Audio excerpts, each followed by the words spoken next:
Hello viewers, welcome back to Kusum's kitchen. Rainy season आ गया है और मानसून में पकोड़े खाना किसे पसंद नहीं आता।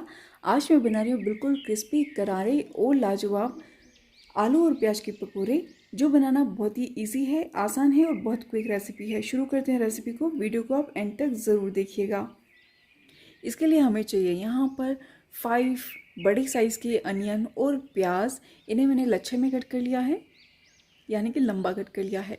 यहीं पर मैंने एक पोटैटो और आलू लिया है, उसे भी बिना छीले ही ऐसे ही श्रेडेड कट कर लिया था।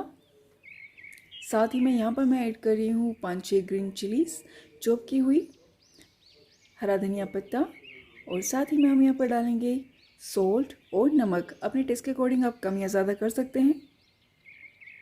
और ये है 1/4 स्पून हल्दी पाउडर और टर्मरिक पाउडर। क्यूमिन सीड भी हम यहाँ पर ऐड करेंगे 1/2 स्पून। रेड चिली पाउडर यहाँ मैं 2 स्पून ऐड कर रही हूँ। आप इसे बिल्कुल अपने टेस्ट के अकॉर्डिंग कम या ज़्यादा कर सकते हैं, क्योंकि मैं स्पाइसी बना रही हूँ तो ऑफकोर्स मैंने यहाँ पर ग्रीन चिली और रेड चिली पाउडर दोनों ही डाला है। यहाँ मैं ऐड कर रही हूँ इसके अंदर बेसन। 5 स्पून लिया है मैंने। बेसन की क्वांटिटी जो है वो डिपेंड करती है आपका जो अनियन और पोटैटो आपने डाला है उसमें कितना मॉइस्चर है, तो हो सकता है इसमें थोड़ा सा और ज़्यादा लग सकता है। यहीं पर मैं ऐड कर रही हूँ 1 स्पून कोरिएंडर सीड, और ये है 4 स्पून गर्म ऑयल और गर्मा गर्म तेल, और ये है 1 स्पून अदरक का पेस्ट, 1 स्पून अजवाइन जो डाइजेशन के लिए बहुत ही अच्छा होता है। इन सारी चीज़ों को हम अच्छे से मिक्स कर लेंगे।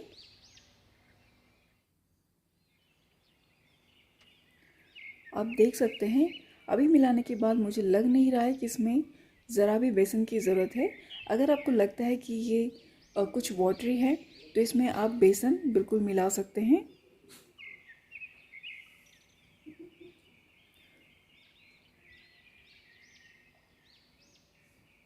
तो इस तरह से मिला लेने के बाद हमारा जो मिक्सचर है वो बिल्कुल अच्छे से रेडी है। अगर आपको ज़रूरत लगती है तो इसमें बेसन डाल लें, या फिर इसमें आप राइस का आटा भी डाल सकते हैं। यहाँ पर ऑयल हॉट हो चुका है फ्राई करने के लिए, और इसके अंदर हम केयरफुली ड्रॉप करने लगेंगे हमारे जो लच्छे हैं, और जो आलू और प्याज का जो हमने मिक्सचर बनाया है उसे वो थोड़ा सा स्प्रेड करके आप डालें, यानी कि एक साथ बहुत सारा नहीं डालना है, कुछ फैलाते हुए जिस तरह से मैं कर रही हूँ उस तरह से इसके अंदर आप ड्रॉप करना शुरू करें।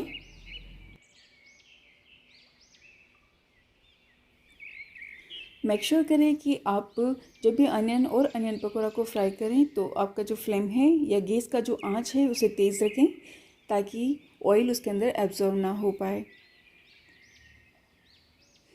इसे फ्राई करते वक्त मैंने इसमें कुछ ग्रीन चिलीज़ भी डाल दी है, ताकि जिसे स्पाइसी खाना है वो ग्रीन चिलीज़ के साथ एंजॉय कर सके।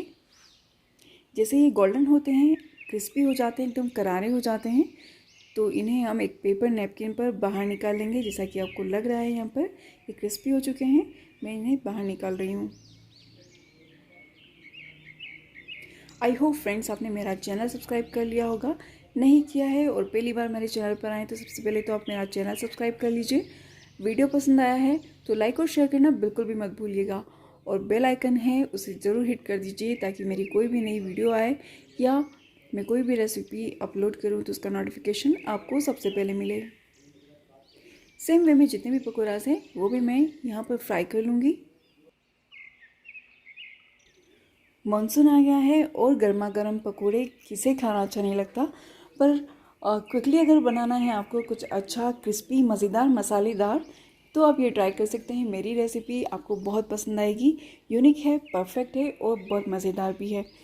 और सेम वे में मैंने सेकंड बैच भी फ्राई कर लिया है। बाकी के पकौड़े भी मैं इसी तरह से फ्राई करने वाली हूँ। आप भी बनाइएगा और अपना एक्सपीरियंस मेरे साथ शेयर करना बिल्कुल मत भूलिएगा। ये पकौड़ा भी मैं बाहर निकाल रही हूँ और इन्हें सर्व कर रही हूँ मैं हरे धनिया की चटनी और टोमेटो केचप के साथ।